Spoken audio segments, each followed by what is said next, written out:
What's up, guys? Welcome back to another episode of the Hoopers Lounge with myself and Alex. And today's a very special day because the Warriors and Bucks play each other tonight. Before this recording, we're recording this about 3 hours before the game starts, and we are both looking forward to it. Both our teams off to good starts, and we'll get to that game a little bit later on in the episode. But just want to let everyone know that tonight's a big night for the Hoopers Lounge podcast. Some trash will be talked throughout the evening, and stay tuned to our reaction from the game because I'm sure that'll be out next episode. But to kick this one off, guys, we're just going to keep recapping the NBA season so far. That has been absolutely spectacular, very exciting to watch in my opinion. And we'll start with the injury news around the NBA.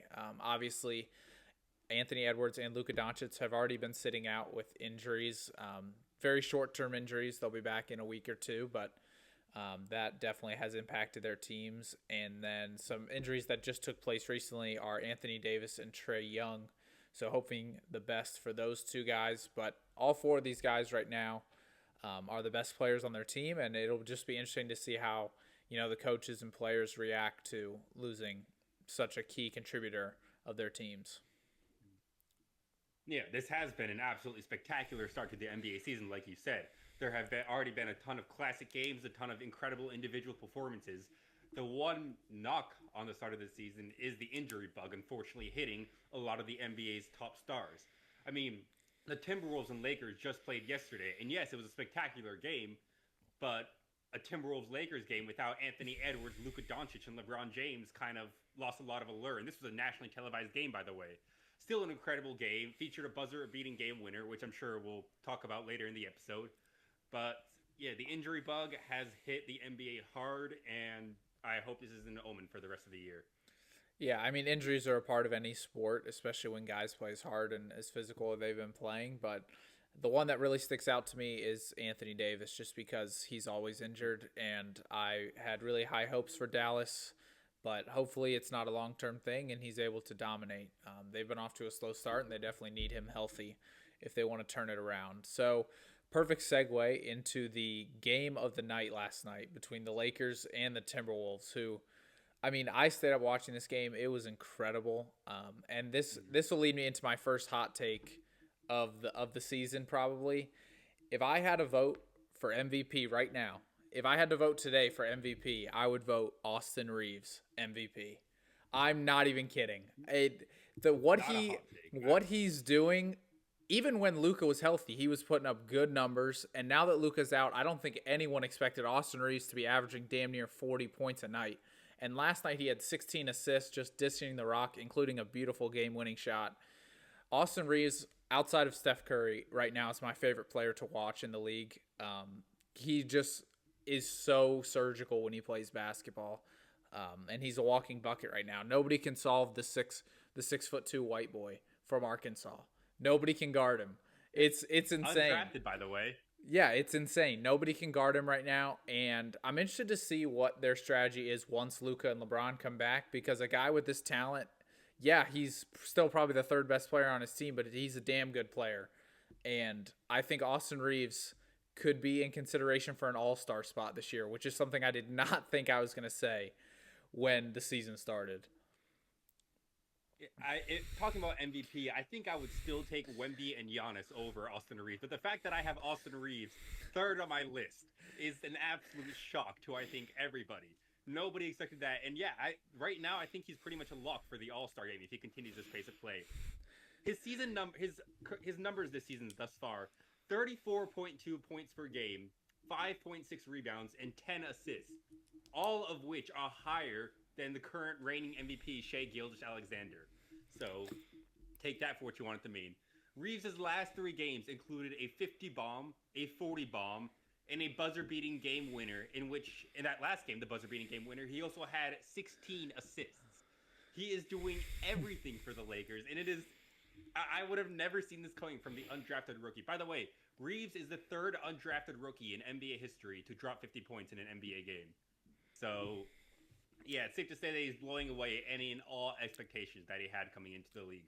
Yeah, and just to be clear, he's not a rookie this season, but when he was undrafted coming out of Oklahoma, and he's absolutely putting the league on notice this year. Absolutely dominating the league. the finish to the game last night, I just want to talk. What a comeback by the Timberwolves, though. Without Mhm. Anthony Edwards, down like 15 plus in the fourth quarter, I thought that game was over. I was They were about to down turn it 20. off. And then they ended up taking the lead with about 10 seconds left. Julius Randle played great last night, which is another thing I want to talk about. Um, I think he's been playing great ever since Anthony Edwards went down with that injury. He's really stepped up big for the Timberwolves, and he was a huge part of the comeback last night, as was Dante DiVincenzo. They were both great. But I saw an Instagram post today that said, "How can you be a four-time Defensive Player of the Year, but teams literally hunt you in the clutch and try and score on you?" And that is the case for Rudy Gobert. I don't understand why teams like look at Rudy and just think, "Yeah, let me go get a buck on him," and it works. But the guy's won Defensive Player of the Year 4 times, so I just don't understand. That's just how can you be so good and so bad at literally the same thing? Rudy is maybe the greatest help defender in NBA history, but a one-on-one defender, as an on-ball defender, he is below average. And it was evident last night. Reeves drove and hit an uncontested floater on him in the paint. I mean, that is Gobert's spot, right? That is the area that Gobert's supposed to be locking down, but Reeves had a basically uncontested floater buzzer beating for the game winner, right? You have, like, that is Gobert's one and only job. That's why he's paid $40 million a year to lock down the paint. And yet, you have the 6'2" white boy who's shooting game-winning floaters over him. It's not a good look for Gobert, not a good look for the Timberwolves, and yeah, you mentioned the Timberwolves as a team to watch. They could be having a down year last episode, and especially with this Anthony Edwards injury, that point is looking a lot better. Randall did play good. Another player I want to shout out on the Timberwolves was Jaden McDaniels. Put up 30 points last night against the Lakers and was instrumental in their comeback attempt. He was an absolute bucket in high school and in his 1 year at Washington before entering the draft. His role in the NBA has kind of diminished into more of a primary defender, while Anthony Edwards and Julius Randle and company handle the offensive load. But with Edwards out, McDaniels is showing that he can still score in the NBA level. He's still a bucket, and that should provide more opportunities for him down the line. Yeah, 100%. I thought he had a great postseason run last year as well. So hopefully that momentum can lead him into a great 2025 season. And back to my concerns about Minnesota. This is a game where you're at home. I know you don't have Anthony Edwards, but they were 7.5-point favorites in this game. And I bet them last night to cover the 7.5-point spread. I thought that the Austin Reeves hype train was done, that they would miss Luka and LeBron on the road, and they ended up just outright winning this game. So for Minnesota, I think that's a really disappointing loss, even though you don't have Anthony Edwards. And shout out Jake LaRavia, by the way, last night, too, on the Lakers. Never heard of him before. Drops damn near 30 points on 90+% shooting from the field. Absolutely obscene, and he will definitely be getting more minutes throughout the season. You haven't heard of Jake LaRavia? He was a bucket at Memphis. Played at Wake Forest in college. But yeah, Memphis, small market. You only hear about him now because he's a Laker. But yeah, LaRavia had an absolute game. Shot 10 of 11 from the field. Absolutely cooked the Timberwolves defensively. And he's a power forward too. So a lot of his shots were in the post against Rudy Gobert. Once again, not doing his job. And we could talk all day about how bad Rudy Gobert is. But I think it's a telltale sign for the Lakers. How they actually have depth this year. It's been kind of a struggle throughout the LeBron era, and especially last year, where JJ Redick did not feel like he had a competent starting center on his roster, and he played Rui Hachimura at the center, and that starting five all had 44-plus minutes in the postseason run. Now, this Lakers team is showing they have multiple scoring options that can help carry the load if LeBron or Luka were to have an off game or miss some time due to injury. Huge development for the Lakers and their championship aspirations. Yeah, I agree. I think this is a confidence-boosting win for the Lakers and just proves to the locker room that, we need LeBron and Luka for our long-term goals, but in the short term, we're perfectly fine without them. And if we need to load manage LeBron or if Luka's injury becomes, a reoccurring thing, that these guys can perform against a good team on the road in a primetime spot, I was very impressed. And speaking of the other primetime game last night, between the Cavs and the Celtics, speaking of depth, this is the Celtics team I expected from the jump. Pritchard and Hauser just draining threes on people. Derek White and Jaylen Brown doing everything. And defensively, they were able to lock up Donovan Mitchell and company. It took them a couple games to kind of get used to no Jason Tatum, but I think this is a Celtics team. We're going to see more of these performances where they, surprise some teams with more talent on paper, but they're just so well coached and they have so much depth that I think they'll be able to weasel their way into a top 4 seed in the East. I was very impressed with them last night. Yeah, Jaylen Brown finishing with 30 points, showing that he can handle the primary scoring role on offense. I didn't watch the entirety of the game. I only caught the second half of it. But when I was watching the game, both offenses looked kind of stagnant. Boston had a 10-point lead and could have easily put the game away. But there was a 3-4 minute stretch where they could not get a bucket. Granted, the Cavaliers could not get a bucket either. But to win in the postseason, you need to be able to avoid those scoring droughts that so often plague these teams that are first round exits. And Boston, the first 3 games of this year, they went 0-3 and had that same issue. A lot of scoring droughts in those first 3 games. It has improved in their most recent 2, which were both wins. Now they're sitting at 2-3. But this is an issue that the Celtics are going to need to fix if they want to get out of the first round at the very least. Yeah, I agree. I think they're a work in progress team right now, but I thought they took a big step last night against a very good Cleveland team that is also not fully healthy. Darius Garland has yet to play this season, and we hope to get him back very, very soon. A couple of my other takeaways, just in general, I have a question for you, Alex. And one of the few remaining undefeated teams is the Chicago Bulls. Did not see that coming hot out of the season, and I don't think we talked about them much in the last episode. But they have been racking up wins against some good teams this year so far. Is this sustainable for the Bulls, and do you see them possibly making the playoffs? Because I think we both had them missing the play-in tournament altogether. Well, the 4 undefeated teams left in the league are the aforementioned Chicago Bulls, the Philadelphia 76ers, the reigning defending champion Oklahoma City Thunder, and the San Antonio Spurs. Just as we all predicted, right? The four most obvious teams to remain unbeaten. All jokes aside, the Chicago Bulls have started off incredibly strong at 4-0. They have played incredible team basketball. Josh Giddey has been an incredible playmaker for the Bulls. Buzelis looked like he's taken a second-year leap. However, I do not think this run is sustainable because this run reminds me a lot of the 2021-2022 Bulls, where they start out the year, they were the 1 seed within the first 30 games. And people were all shocked about it. It was just unexpected. The team led by Lonzo Ball, Zach LaVine, and Vucevic were leading the East. Then Lonzo Ball gets hurt, and the team plummets. They don't even finish with home court advantage in the first round, and they're an easy first-round exit. I think this is kind of similar, and it's not it's just that the Bulls team is still too young. Giddey is still 24, 25. Buzelis is in his second year. Kobe White is still under 25. The core is young. They got off to a good start, but I don't think this is sustainable for the Bulls. This is the start that they wanted. I'm sure this is a dream start for Chicago, as it would be for any team, still being unbeaten at this point of the year. I just still don't see the Bulls having the talent nor the experience to keep up with the teams like the Bucks, the Cavaliers, the Sixers, and etc. Yeah, I agree. I was shocked by this start, and I don't think this is very sustainable at the moment. But I do think they're going to make the play-in tournament. I think Giddey is playing at an unreal level right now, and they don't even have Kobe White. He's a borderline all-star at this point. Yeah, and Kobe White hasn't played yet this season, so he's going to help them with their depth and their three-point shooting for sure. Vucevic has been a double-double machine this season, absolutely racking up the rebounds. So I do think this team will be better than I expected come the season's end, but I agree with you.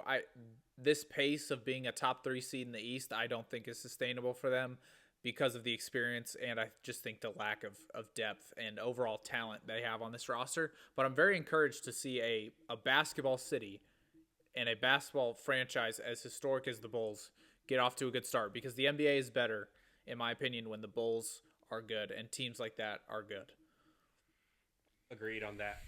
Another surprising team that is still unbeaten, well, surprising to some, is the Philadelphia 76ers, who, yes, maybe the opposite of the Bulls. We knew they had the talent to go on a run like this, but injuries have been such a problem for the Sixers in recent years, it was almost impossible to be like, okay, this team is going to be healthy. And this team hasn't been healthy, right? They have their reigning MVP, Joel Embiid, playing less than 20 minutes a game. But the backcourt of Tyrese Maxey and VJ Edgecombe has been among the league's best to start the year, and that is not an overreaction. Those two have been incredible to start the year, and they have been the heart and soul of the Sixers 4-0 start. Yeah, Tyrese Maxey. I want to start with him. He's been incredible with a 39 and 10 assist performance the other night in their win against Washington, I believe. I mean, he's been insane. VJ Edgecombe hit the ground running, which is huge for them. Paul George and Joel Embiid are still, not fully healthy yet. And I'm interested to see if the Sixers, if this trend of the guards playing really well keeps up, is Joel Embiid maybe on the trade block? Do they try and, get trade Embiid for a couple of really good players or a couple more picks and just think, we can win now without our quote unquote best player in Joel Embiid? That's something to keep an eye on because I think Maxey and Edgecombe are good enough to lead this team to the playoffs. I think they're good enough to lead them maybe out of the first round, and I predicted them to make the Eastern Conference Finals this year, and that was with Embiid being the best player. But if Maxey and Edgecombe are playing like this, they could win the East. I mean, they're really good right now. And again, I want to see what they look like when Joel and George get back. But right now, all signs are pointing to a great season in Philadelphia. Yeah, we were talking about Philadelphia in the preseason as having one of the most wide kind of array of spots they could finish in to end the year. They could easily have been a top 2 seed in the East, and they could easily have missed the playoffs. It looks like the former is happening, with Maxey and Edgecombe both looking like future stars. Maxey already looking like a superstar, maybe could be an all-NBA player at the end of the year. And it has shocked me that they have done this without Joel Embiid. And I agree with you. I think Embiid could be on the trade block because I think this start the Sixers are having are showing that the team is better when they're not building around Embiid. He is no longer the centerpiece of Philadelphia. Even if he can get back to his MVP form, I think it'll just be easier for the Sixers to have team success building around Maxey, who has taken a huge leap in the playmaking category, and Edgecombe, who looks like a young Russell Westbrook already. It is very exciting times in Philadelphia. And question for you, what do you think about VJ Edgecombe for Rookie of the Year at this point? I think he's the favorite, and rightfully so right now. I'm still holding out hope for Cooper Flagg because I still think, again, we mentioned in this last episode, I think Cooper Flagg's defense is going to be what puts him over the edge. I'm not really looking in any other rookies' direction right now. Dylan Harper could break out, but he's kind of been a good role player for the Spurs so far, and I think his role will diminish once De'Aaron Fox comes back. So I don't see him making a run at it. VJ Edgecombe's the favorite right now, and he should be because he's been playing like the best rookie in the league, and I'm not denying that. But there's still 75-plus games to go, and I'm still going to have faith in my guy Flagg, who had a pretty good game recently. His 22-point performance was very good, including a poster dunk. I don't know if you don't have internet or what, but Cooper Flagg's had a couple good games. He's had a couple awful games, but he's had a couple good games as well. So let's not act like Cooper Flagg's a bust. All right, let's not go there just yet. Okay, I do want to talk about Flagg a bit because I had some things to say about Flagg. Last night against the Pacers, Cooper Flagg finished with 16 points. Good game, nothing spectacular. But there was a moment in the game, something he did that really pissed me off. In the game, he scored a bucket against Mac McClung. McClung, for the record, has been trying to get on an NBA roster and get playing time for years at a time. He's basically been the NBA's circus show during the All-Star game when they bring him out once a year for the dunk contest, and that's the only time we see Mac McClung all year. He finally got a multi-year contract with the Indiana Pacers, and he saw some action last night. Good for Mac McClung. Mac McClung is 6 flat, barely over 200 pounds. Cooper Flagg is 6'8", 250, 260? Cooper Flagg scored on Mac McClung and then did a too small celebration. Are you kidding me? You are 8 inches and 60 pounds heavier than this guy. You were hyped up as a generational prospect. And Mac McClung, all due respect for him, is a journeyman fringe NBA player. And you're doing the too small celebration. Like, Know your place, man. That was such a cocky bad look, and that frustrated me so much. Especially considering his last game, he put up a whopping 2 points, 2 rebounds, and 0 assists. The worst performance we have seen from a rookie this year, a starting rookie this year. I mean, some rookies get less stats when they play like 3 minutes in the game, but Flag's performance in the game before the Pacers was absolutely atrocious. Now, like you said, I'm not saying Flag is a bust. I'm not saying he's going to be a bust. I still think Flag is going to pan out and be a multi-time All-Star down the road. However, his offensive game is not at the level I thought it would be coming into the league. His shot making is not as good as I thought it would be. He's struggling to score from outside the paint. And with Anthony Davis injured, if he misses some time, Flag is going to get more offensive responsibilities. But I am not on the Cooper Flag hype train, at least in his rookie year. I think he is a middle of the pack rookie. I can name 3 rookies off the top of my head who are having better years than Cooper Flag right now. All right, fair. I mean, Flag has not started great. Back to the too small thing real quick. I agree it's cocky, but I don't think it's a bad look for him, and I'll tell you why. That's the type of confidence that got this kid the number 1 overall pick. That's the type of swagger that got him to the NBA. Okay. So I want, for a guy that's struggling, right? For a guy that's struggling to show that confidence and show that swagger means that he's not getting frustrated. He's not getting undetermined with, the game, with practice habits, whatever. It's showing that he's still engaged and that he still wants to play good. So for me, I'm not concerned about it. I actually like that kind of emotion shown on the court, regardless of who you're guarding. I highly doubt that Flag knew in that moment that yes, you knew that was Mac McClung, but to Flag, that's just any other NBA player. We're not going to, if that had been Shaquille O'Neal, he would have hit the same thing, and it doesn't matter. So that's kind of my mindset on that. Okay, that's fair to an extent, but when I think of that, I think of Jason Tatum in his rookie year dunking on LeBron and then flexing. That was an epic moment because it was LeBron James, right? If Cooper Flag had done that against, I don't know, Paul George, Kawhi Leonard, Kevin Durant, an established superstar wing in the league, yeah, that would mean something different. But you're doing this against an undersized guard who you are almost a foot taller than and 60 pounds heavier than. You are supposed to score. It would be more concerning if you didn't score. So to make the bucket, do what you're supposed to do, and be like, yeah, I'm better than you. No shit, you did what you were supposed to do. Congratulations. If I go in McDonald's and I flip a couple burgers, I'm not hitting the too small on the customers. I did what I was supposed to do. Right? I did my job. That is all that Cooper Flag did. He didn't do anything special, and he celebrated like he did, and that just, I don't think it was a good look for him. I can agree with you on that. That he did what he was supposed to do. You're right. He's supposed to dominate Mac McClung. And if the kid wants to celebrate when he dominates Mac McClung, I really don't have a problem with that. I do think it's cocky, but I think it shows his confidence and his swagger, and he's going to need that throughout the season because this is not college, this is not high school, this is the pros now. And I think he's had a couple welcome to the NBA moments already, and it'll be interesting to see how he progresses. Moving off of Flag, let's stay in the Western Conference because I want to talk about the top of the West right now. It is absolutely loaded, and there's going to be some serious bias here. I know the Spurs are undefeated right now, and they're very exciting. I still think right now the Warriors are the second best team in the West behind the Thunder, even though the Spurs have a better record than them. And I think it's because of just the overall versatility the Warriors bring night in and night out. Right now, the Warriors have 3 dudes that can beat you on any given night. And in my opinion, the Spurs have 1 guy that can beat you. Because if you can find a way to stop Wembanyama, I don't think the Spurs are going to beat a lot of the best teams in the West. Whereas if you stop Steph Curry, the Warriors can beat you with Jimmy Butler.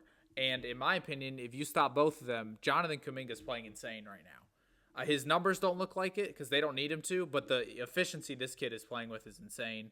And I really think that if he was put into a 1-game situation to be the number 1, he could lead this Warriors team with Steph and Jimmy on the floor. He could be their leading scorer any night and get them a dub. I don't see the Spurs having that many options, and we'll get to Denver in a second. I'm still high on them as well, but I think right now if I had to power rank the West, I would go Thunder 1 and Warriors 2. What are your thoughts on that? I know you've been really high on the Spurs recently. Yeah, I agree with you to an extent. And here is why. I do think the Warriors do have more options to beat you with Steph, Jimmy Butler. I'm not sure I agree with Kuminga, but we'll agree to disagree with that. But I think it is fair to say that Steph and Jimmy Butler at this point are easier to defend than Wembanyama is.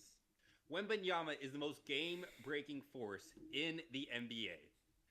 And okay, yeah, this is how you react every time I talk about him. Remember in the preseason? This when I has said nothing to that do with Wemby. Wembanyama- This has Okay, nothing to do with Wemby. Okay, no, it actually has everything to do with Wemby. And you said that we were talking about the Spurs too much. If anything, we didn't talk about them enough. You scoffed in the preseason when I said that Wembanyama is the most impactful defensive player in NBA history. You scoffed, you laughed, you thought that was an atrocious take.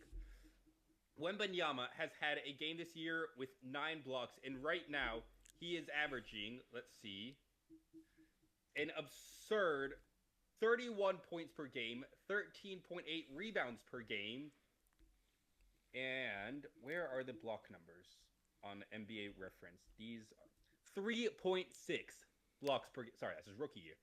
4.8 blocks per game, which would not only set the single season mark for most blocks per game, it would beat it by over a block and a half. This is absurd. This is insanity on the defensive end. Okay? We are very close to a point in time where the greatest defender in NBA history is also going to be a top 5 player, offensive player in the league. Imagine Draymond Green with Kawhi Leonard's offensive bag, right? Or Rudy Gobert with Nikola Jokic's offensive bag. That is what we are going to see with Victor Wembanyama. Maybe it won't be this year, but it will be in the very, very near future. Speaking about this year, the Spurs are undefeated right now. They're 4-0, and they are doing this without their all-star guard, De'Aaron Fox. The Spurs' one weakness this year is similar to the Celtics, where they can sometimes stagnate in the half-court offense. They can go on scoring droughts. Well, what better solution to that than bringing in an all-star point guard? De'Aaron Fox is going to help this team so much. This Spurs team is going to improve so much when he comes back. And I think the Spurs are going to finish as a better regular season team than the Warriors. Now, if the two were to face off in a playoff series, I think I would take the Warriors, simply because they have so much more experience. They have 4 rings. They have all the playoff experience that you could ever ask for in a team. And the only player with playoff experience on the Spurs is De'Aaron Fox and your GOAT, Harrison Barnes. So because of that, I think I would take the Warriors in a playoff series against the Spurs. However, in the regular season, I expect the Spurs to finish with a better record than the Warriors. All right, couple thoughts on that. I am not denying the defensive greatness anymore of Victor Wembanyama. My hands are up on that, all right? However, I am not going to sit here with a Golden State Warriors shirt on and let you tell me that Wemby is harder to guard than Steph Curry. I'm not going to let you do that. That is not happening on this show. Okay, I get Wemby's 7'5". I get it. And I get he can shoot threes from the logo. I get it. But teams literally can't sleep at night thinking about how they're going to have to guard Steph Curry the next day. Literally, they have to run around for 60 minutes to try and stop this guy. Okay? He can pull up from half court and it goes in. He has the handle, he has the passing, he has the shooting, he has everything. Okay? Everything on the offensive side of the ball that you could possibly want in a player, Steph Curry has. All right? He's even developed a post game. If he needed to post up point guards, he could. Okay, I will not sit here and let you tell me that. I agree. Wemby is definitely harder to guard than Jimmy Butler. You mentioned Jimmy too, and I don't care. Steph Curry is still harder to guard than Wembanyama, and that's all I'm gonna say. I'll give you that. I will give you that. The off-ball movement of Steph too adds something that Wembanyama just doesn't have yet. And just the gravity of Steph. The second he steps over half court, you have to have a man on him, which basically means the Warriors are playing 4-on-4 basketball, which makes it a lot easier to score. So I will give you that. Steph, at this point, is still a more difficult matchup than Wembanyama. I don't think that'll be the case next year. Hey, we'll get there next year. All right, I'm talking right now. I heard you say that, and I'm just going to say that will not be said on this show. That will not be. Okay, fair. I will not go down without a fight on that topic. My other thing is about your De'Aaron Fox comment. I actually kind of disagree that it will make them so much better. I think they will be better. But I think the more you take the ball out of Stefan Castle's hands, the worse this team actually is. And I'm not saying that Castle is better than Fox. I do think Fox is the all-star. He's probably the better player right now. But the way Stefan Castle just feels the game as a natural point guard is very Rajon Rondo-esque to me. He is very deliberate, and he is very cerebral when it comes to making the right decisions and making the right plays. And I think if you insert Fox and take the ball out of Castle's hands, I think that will make Castle worse. And by that logic, I think that will make the Spurs worse. So that's kind of where I disagree with you on that. Fox will definitely help the team. I'm not disputing that. But I think strategically it would benefit them to have Fox play off the ball as opposed to Castle. And I hope that's what they do. But I'm not sure. Okay, one thing I will say, and then we'll get off the Spurs, because I know you don't like how much we've been talking about them recently. I love the Castle to Rondo comparison. I didn't think of that. I think that's a great take on your end. However, is Castle really that cerebral with the ball, or is it the greatness of Wembanyama that just makes the game that much easier? Because both can be true, though. Both can be true, though. Yes, it can. Yes, it can. But when Wembanyama is not on the floor and Castle is, the offense is stagnant. The half-court offense has trouble getting anything going. So the Castle and Wembanyama duo is great. But when Wembanyama is off the floor, they need somebody to carry that scoring load. They need somebody that is able to get buckets, and that is where De'Aaron Fox comes in. Stephon Castle is a great playmaker, but at this point in his career, he is not a 20 points per game scorer. He is not a threat from outside the perimeter. And those are two areas where De'Aaron Fox will immediately help this team. Yeah, and you're just proving my point when I said the Warriors have more options than the Spurs outside of Wembanyama. Because when he's off the floor, they struggle tremendously offensively. So until I see Fox come in here and, repeat what he's been doing, I have the Warriors ranked ahead of the Spurs right now. And it will stay that way until they can prove something. So, yes, Castle's a great player, but you're right. He's not a go get a I need a bucket type of guy. That's not his game right now. That's why I like the Rondo take. I think that was incredibly accurate. But let's get on to the Nuggets, because Nikola Jokic has gone off to an absolute tear this season. His scoring is down, yes, but he has started the year off with 4 straight triple-doubles, which sets an NBA record. And question for you. Do you think this year Nikola Jokic will break Russell Westbrook's single-season triple-double mark? And if so, does that make Jokic a lock for the MVP? All right. Do you know off the top of my head how many triple-doubles Westbrook had in that season? 42. All right. So he would need 30 math, 9 more. 38. Well, 38 to tie, 39 to break it. Right? Yes. I mean, if he's healthy and he plays, why not? Right? Like, sure.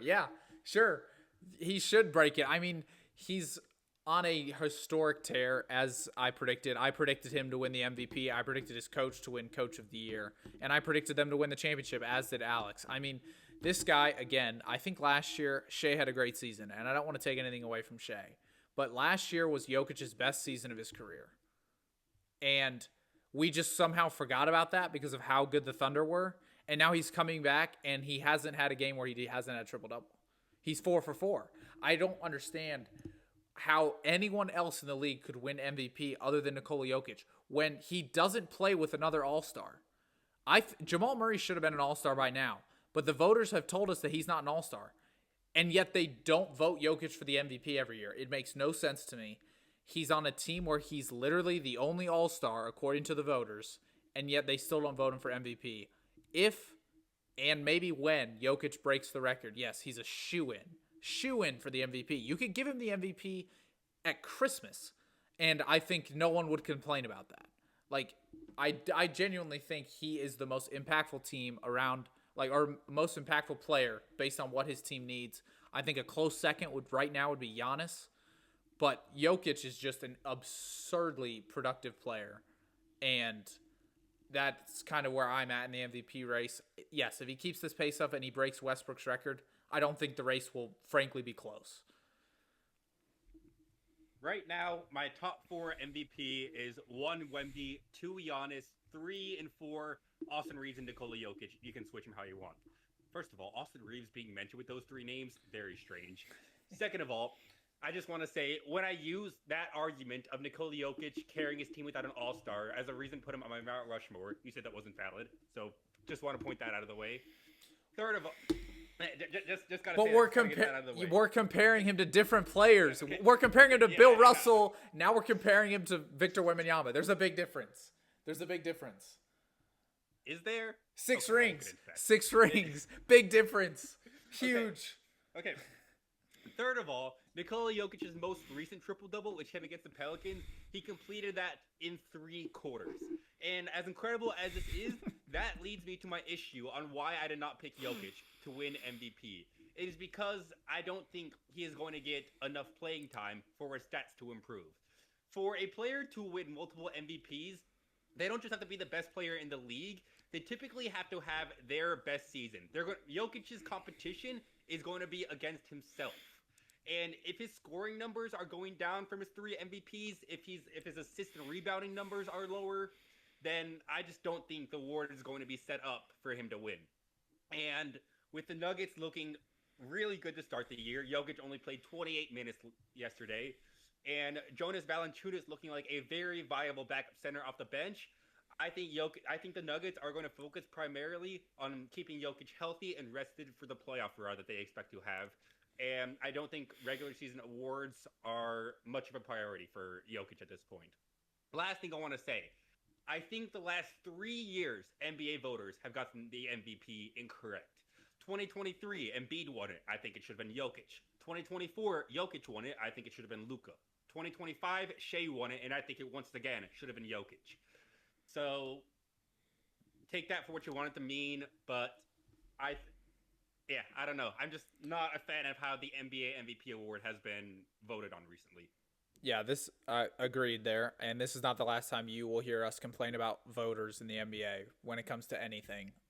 It's just a terrible system. Back to your Wemby take again. I agree with you that Jokic's stats may not improve as much as they need to win an MVP, or he may not play enough minutes to have the best case.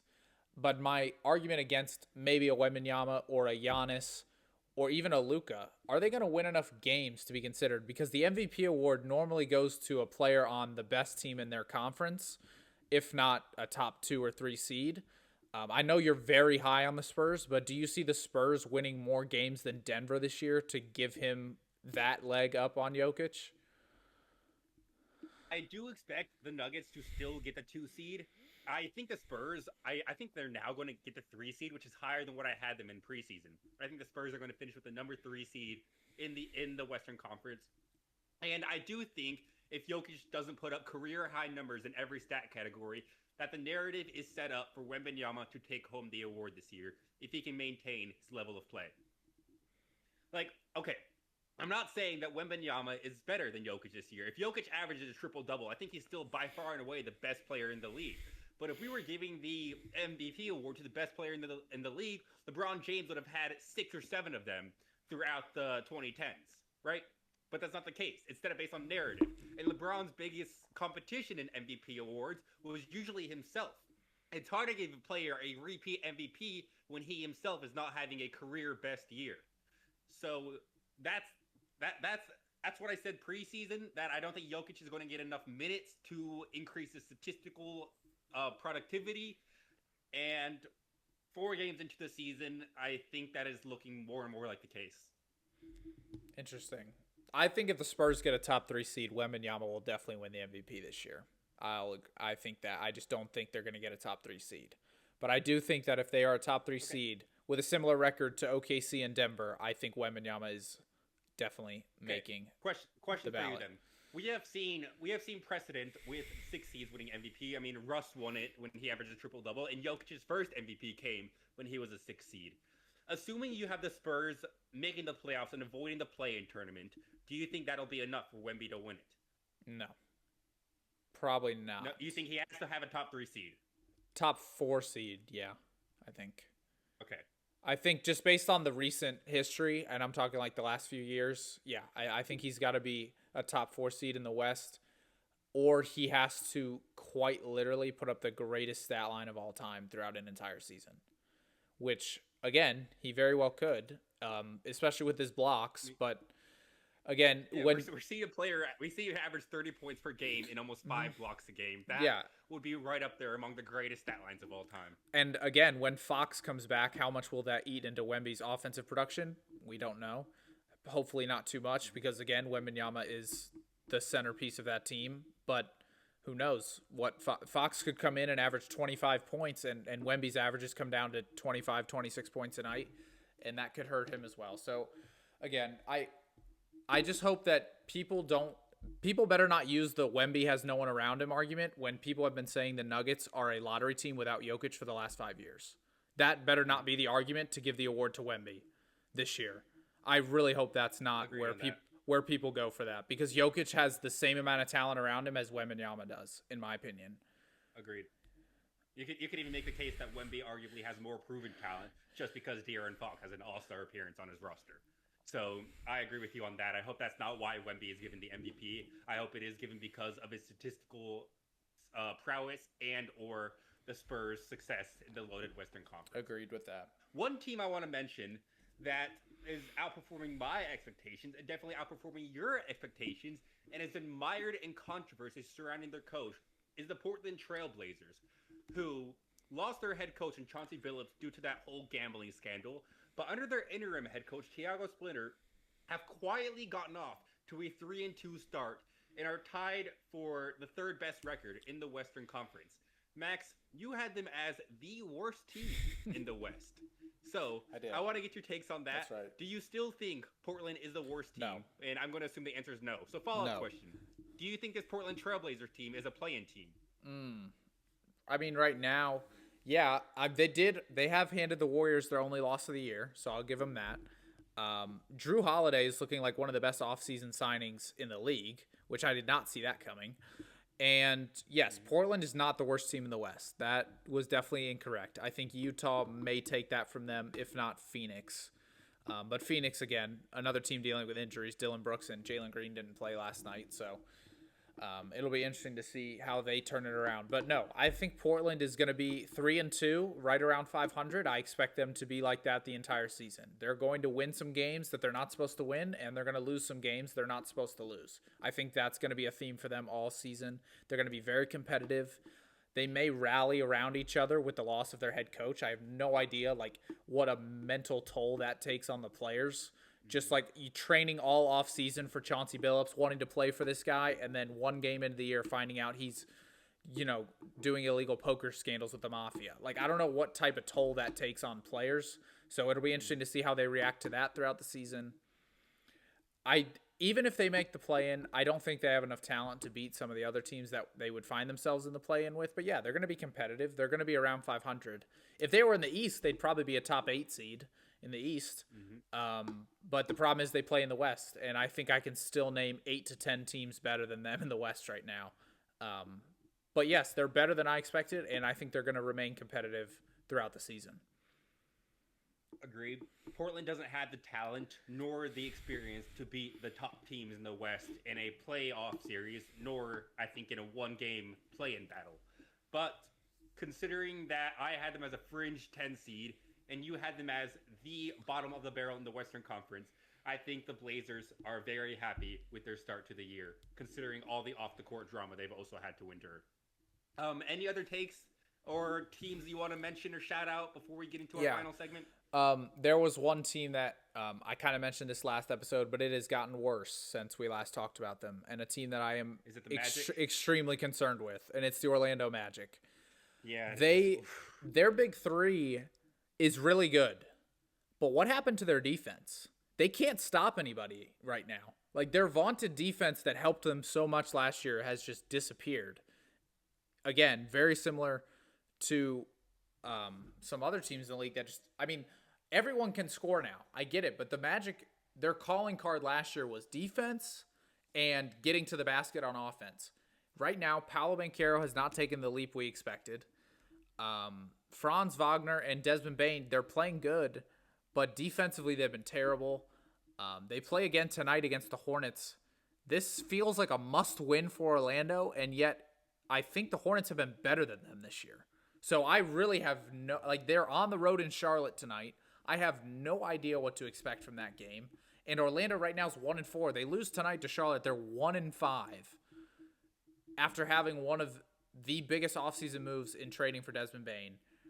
I think it's too early to grade the trade of Desmond Bain, but if you're Memphis right now, you've got to be just looking at them and laughing at the amount of stuff you got for Desmond Bain and seeing Orlando win one of their first 5 games. So I just wanted to say that I'm very concerned. I believe in the talent on that roster, and I will not give up on them. But I am concerned, and I am a little, frankly, frustrated with how they're playing. I think that they should be better than what they are right now. So that's kind of the last thing I wanted to mention is my concern for them.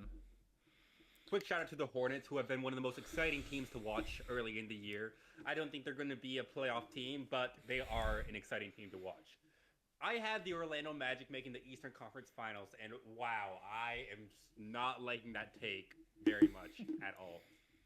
We talked a lot in the preseason about players making leaps. These young players who make the leap from borderline All-Star to All-NBA to full-fledged superstar. And we have seen some players make that leap this year. Tyrese Maxey has made the leap to All-NBA. Cade Cunningham may have made the leap to superstar. He has looked great for the Pistons. Paolo Banchero has not made that leap. And I really, really thought he would this year. But the issue with Banchero is the same thing that has plagued him through his first 3 years in the NBA, and that is inefficiency. Banchero will get you 20 points a night. However, these 20 points are so often coming on 25 to 30 shots a night, where he's shooting less than 40% from the field, where he's shooting ungodly numbers from the three-point line, and is shooting about 60 to 65% from the free throw line. The shot chucking inefficiency that Banchero brings, yes, he'll score, but that's taking away scoring opportunities from a lot of other players that can also score on the Magic and can help take the load off him.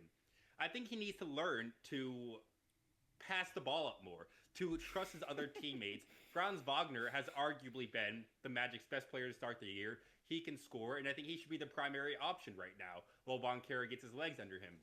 Desmond Bain, the offseason acquisition, hasn't had a game where he scored more than 20 points yet this year. Banchero needs to be able to play make instead of his other teammates, instead of these constant games where he's shooting 7 of 24 from the field, because that is what's cost that in the Magic's defense. Yes, those two things are what has plagued the Magic to start the year, and if they don't fix those two things, this might not even be a playoff team. They have looked really bad. Yeah, I don't want to say I told you so because I didn't think they'd be this bad through the first 2 weeks of the season. But I've had a lot of good predictions. This was not one of them. I'll take my L. And I've been preaching all off season that I'm not fully sold on Orlando. Now I thought they'd be better than 1-4 to start the year, so I'm not going to say I told you so. But I definitely did not have them going as far as you did.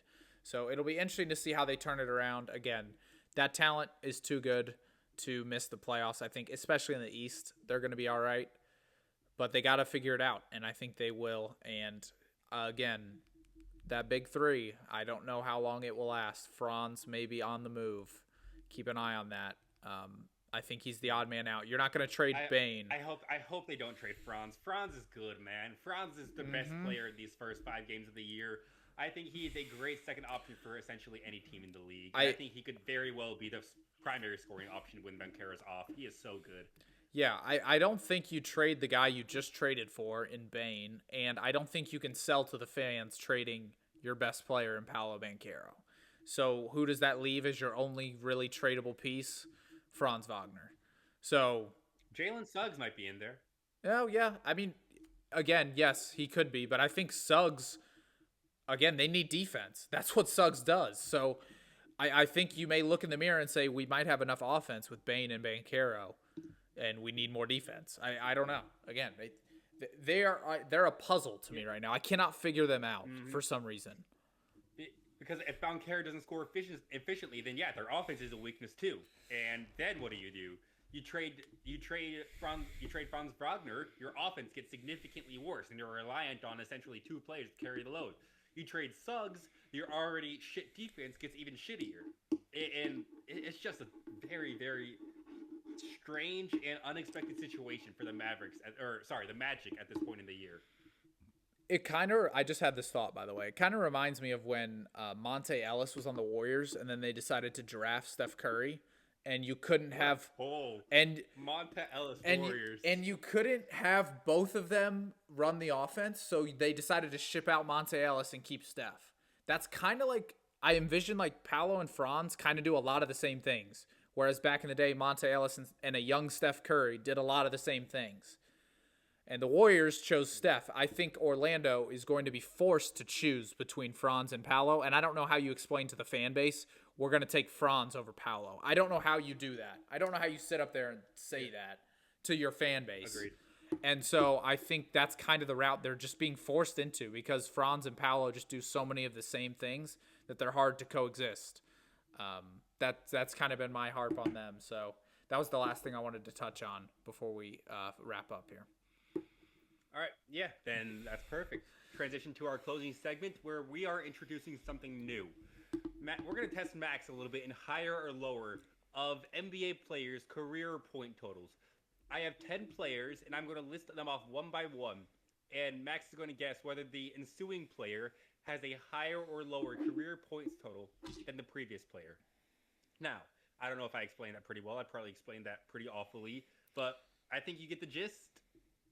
Yeah, I'm ready. I'm locked. Hopefully. I'm ready. Yeah, I'm ready. All right.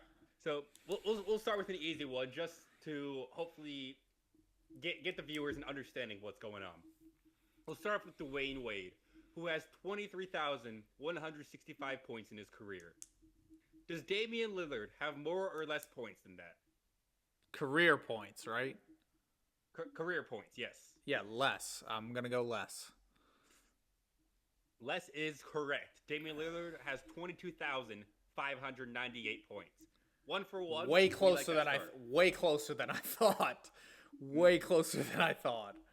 All right. Okay. Dame, I mean, his next healthy year, he should be passing up that total. But as of right now, he is still behind Dwayne Wade. All right. Next up, Jamal Crawford. Does he have more or less than Dame's 22,598? Jamal Crawford was such a bucket, but Dame was always the number one option on his team. I'm going to go less. I don't think he had more than Dame. Less is correct. Once again, Jamal Crawford has 19,419 career points. Next up, LaMarcus Aldridge. More or less than Jamal Crawford? Okay, so Jamal Crawford was at 19,000. This is so tough because Aldridge, again, was so good, but he wasn't always the number one option on his team late in his career. Just want to say, all of these players have at least 15,000 career points. I didn't pull some obscure name out. So all of these players are notable. God, that is so tough. This is definitely the hardest one so far. Can you say Jamal Crawford's total again? 19,419. Yeah, I feel like LaMarcus Aldridge definitely got to 20,000. I'm going to say he has more points than Jamal Crawford. Correct. Once again, Aldridge barely eclipsed the 20,000 mark, finishing with 20,558 career points. 3 of 3 to start off. Great start. Next up, we have Giannis. More or less than LaMarcus Aldridge's 20,558 career points. This is a stumper because Giannis, again, is like in his prime. So I still think he has another 7-8 years in him, probably. Giannis will, by the end of his career, have more points than LaMarcus Aldridge. But I'm going to take a stab and say that at this present day, he does not have more points than LaMarcus Aldridge. And this is your first miss. Giannis actually has outscored LaMarcus by just over 100 points, coming in at 20,683. He may have just passed him at either the end of last year or the first or second game this year. It was very recent, but Giannis is higher. So that's 3 of 4. Still a solid number. Next up, Vince Carter. Does he have more or less than Giannis's 20,683? I'm going to say more only because I think he had more than LaMarcus Aldridge. And Giannis doesn't have that much more than LaMarcus Aldridge. So I'm going to go more. That is correct. Vince has 25,728 career points. Which, looking at that number, I was really surprised to see Vince eclipse the 25K point club. Oh boy, Vince. That was a shock. That was a shock to me. Next up, Larry Bird. Does he have more or less than Vince Carter's 25,728 points? All right, so now we're comparing eras, which is just so difficult because the points back then were just not the same as they were now. Oh my God, Larry Bird. I think he had to have scored more points than Vince Carter. But did he though? Like that, oh, this one's tough. I think Larry was a good enough shooter to have more than Vince. I'm gonna go more. I can't live with myself if I'm wrong and said less. This is your second miss, and it is Oh. actually way less. Larry What? Bird finished with 21,791 career points. Okay, So over 4,000 points less than Vince so what Carter. you're telling me is Vince is the most underrated scorer of all time. He might be. Hey, either him or Alex English. One of them, because both of them were buckets in their prime, and no one recognizes it. So that puts you at what? We've done 6. That puts you at 4 of 6 so far. Yeah, not bad. Next up. Not bad. That's still a good total. Next up, we have Paul Pierce. Does he have more or less than fellow Celtic legend Larry Bird's 21,971 points? Pierce, 21,000. No, less. You think? Well, we're going to make that 4 of 7 because Paul Pierce actually has more points than Vince Carter. So definitely has more than Larry Bird. Paul Pierce finished his career with 26,397 All right, points. I gotta lock in. I didn't think he had more than Giannis. Oh shit! All right, I gotta lock in. All right, next up, we have James Harden. Does he have more or less than Paul Pierce's 26,397? More. James Harden's such a bucket. More? Yeah. Without a doubt. Are you sure about that? Yes. I don't like to doubt myself, so yes. Yes, I am sure. You are correct in this case. Yeah. James Harden has 27,772 points. Close. It's about 1,500 points off, but James Harden. Yeah, James Harden his prime was so stupid. So stupid. That step back three was lethal. All right. Next up, second to last one, we have your boy Stephen Curry. Does he have more or less points than James Harden's 27,772? Wow, it's a great question. I really don't know. I would think the all-time leading scorer in threes has more points than James Harden, but I think James Harden is like 4th in the all-time three-point list. I think he's like right up there. I think he's second now. I think Is he really? Last year. Is he really? I know he's in the top 5. I know he's in the top 3. I know he passed Reggie Miller really recently, and I think he passed Ray Allen last year, or that may have been Reggie Miller. I'm not positive. He's either second or third, but okay, yeah, this is more or less career points than James Harden. This is tough. LeBron's the leader at 40,000 points ish, and Kareem's right behind him. Steph has been in the league longer than Harden. He's been a better three-point shooter than Harden, but I don't know if he ever averaged what Harden was averaging. This one's really close. I'm going to go, because I love Steph more, and I want this to be true, I'm going to say more, but I'm really not very confident in that. That is unfortunately incorrect. Yeah. Stephen Curry comes in at 25,521 career points. About 2,000 less than James Harden. That is nuts. Yeah, Harden came into the league a year after Curry, so that is. I guess Steph does pass more, and he draws more off-ball attention. So I guess that makes sense. But wow, that's surprising. Okay, last one, and this is you have to get this right to go over 500. If not, you go 5 of 10, and I don't think that was the goal coming into this episode. I'm 5 for 9. Is that what you're telling me? Last one. 5 for 9. You are 5 of 9 right now. Okay, all right. Last one, we have Allen Iverson. Does he have more or less points than Stephen Curry's 25,521? This is so hard, but I don't think AI was as a good of shooter as Steph. And I just can't see I don't think we live in a society where he had more total points than Steph Curry. So I'm going to go less as my final answer. Well, we at one point did live in a society where Allen Iverson had more points than Steph Curry. At one point. But Yeah, at one Never point. again will that be the At case one because point. Allen Iverson has Yeah, 24,358 no, points. we don't live in a society where that's the truth anymore. That is Not anymore. No. All right, Max. In our first, That was in fun. our I first liked that. tray of this new segment, between a 6 of 10. That was Not good. bad at all. I think Vince Carter was definitely the biggest surprise of that list. I was shocked how many points he has. I was too old making the list. I did not expect to see Vince Carter. Shout at out 25. Vince, I knew he though. eclipsed 20,000, but I did not think he was that good of a scorer in his prime. I don't know. I guess I was too young to experience Vince Carter's prime, but yeah, absolute bucket, I guess, and not just a dunker.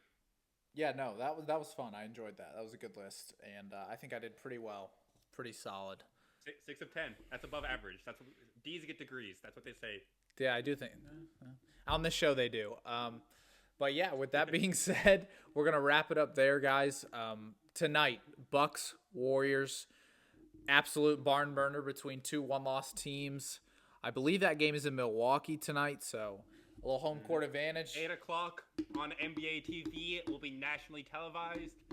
Tune in to see Giannis MVP campaign and Stephen Curry doing Stephen Curry things. Yeah, big game out of Jimmy tonight. I'm sensing a big game out of Jimbo tonight. He usually plays good against Milwaukee, and I think he will have another big one tonight. Don't sleep on Ryan Rollins. Dude is an absolute dog.